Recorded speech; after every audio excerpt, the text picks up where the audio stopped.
We're here at Datum Tool Design in Northern Ireland, and they've just invested in this 22-metre machine. Kevin, I want to know everything about this machine. Where do you even begin trying to install a machine like this? Well, this project started roughly about a year ago. So the foundations were dug before the foundations for the factory were even dug. Yeah. So there had to be a specialist team come in to concrete the foundations, and then the factory's pretty much being built around it.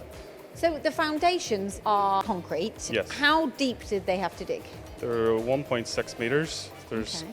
1,300 tonnes of concrete in them. That's crazy. Yeah. And that takes quite a long time to set. Yeah, no, it definitely had plenty of time to set because we're waiting on Promac building the rest of the machine. There was 11 lorries came over with parts from 11 Italy. So would Promac build the machine at their facility and then bring it over? They assemble it? How does Yeah, that they work? had it roughly assembled. They didn't have it finished over there. A couple of guys went over to see it working, to see what they were happy with, to see if they needed to make any changes, and then it all got taken apart and shipped over to here, and it's just slowly getting put in. But we had to make sure the cranes were in because we needed them. There's two 20 tons cranes were purposely put in for this machine coming. So they were put in to account for it coming. So all that had to be ready for Promac coming. And the two, they work together, the cranes, so technically they can carry something that's 40 tonne. Yeah. I mean, those are the types of sizes of components that you're putting on a machine like this. Yeah, that's the plan. Yeah, that's the plan. And also, I've been told, what's the weight the table can carry? The table can carry just over 1,300 tons. Wow. That's just the size of this, the weight that it can carry. I guess that's why you went for a static table, then not a moving table as such. Yeah, a moving table I think would be sacrificing a lot of tolerances at shifting up and down with that much weight, where this table's not going anywhere. So you've got a purpose-built building, but it's 3 times the length of this machine. Why is that? Well, there's going to be multiple tools coming on and off this machine, so we're going to need a build area for multiple tools at the one time, so we need plenty of space. If the factory was too small, we'd have nowhere to put the tools, essentially. Of course, it's like a long, slender building, isn't Yeah. it? And then you've gone for this particular head here, but it's 2 heads you've gone for. Yeah, it's a dual head Promac. This is the bigger head. This has all the torque for, if you could imagine, the size of this machine, hard metal, running for days. You need a lot of torque. And then the other head? The other head can reach up to 15,000 RPM. It would be for the softer materials and the finishing. Ah, okay, of course. You know what's quite interesting though, because the types of components that you're building on here are one-offs. You know, you literally cannot have that downtime, can you? No, so we essentially have a spare head. If one's down for maintenance, then we can use the other one. It might not go to the RPM that maybe suits us, but we're still able to get the job done.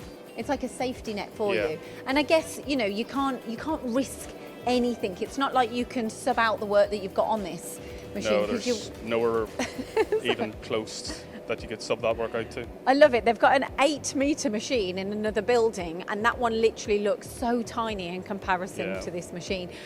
What other things did you have to consider with a machine like this? What about electricity? We actually had to upgrade the substation before any of this was possible, just because the area couldn't cope with the amount of electric we were going to have to be pulling for this factory, so that had to be upgraded.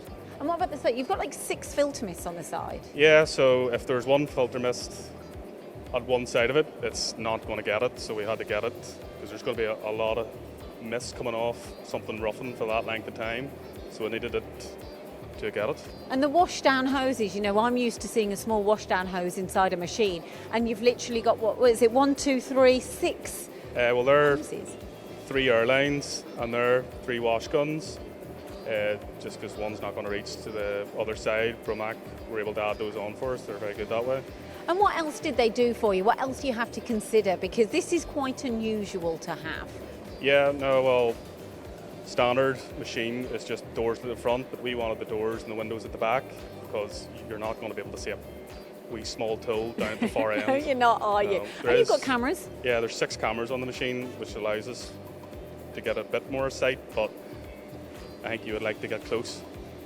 And you've got the Vericut simulation software too, so I guess that kind of gives your operator peace of mind because you don't want to be scrapping components No, like definitely not at that Absolutely cost. not.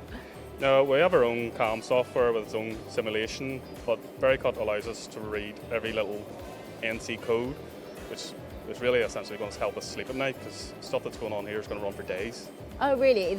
So how long is a typical run that you're going to put on a machine like this? Well, that's going to be endless, so it is. Oh, really? Yeah. So finally, anything else that you've had to consider with a machine like this? Well, we had to raise the whole foundations up a metre more than standard. Promac were able to do that for us, and then we had to extend the Z height an extra metre just to account for that. Are you looking forward to using this machine and getting it up and Yeah, running? no, I can't wait to get it up and going. Yeah? Start making parts. And what USP will this give you? What will this give Datum Design that nobody else has? Well, nobody else in the UK in the aerospace industry can do this size of work. It always had to be subbed out to Europe or to the US, so that's going to be a big stepping stone for us. And it's going to filter into all the smaller machines just because the components on here are going to have a lot smaller details, so Yes. it's going to feed everybody throughout the business. Yeah, and create jobs as well. Yeah, Yeah. yeah, There you go. Exciting times there for Yeah. Datum Tool Design. Thank you, Kevin. no problem. Thank you.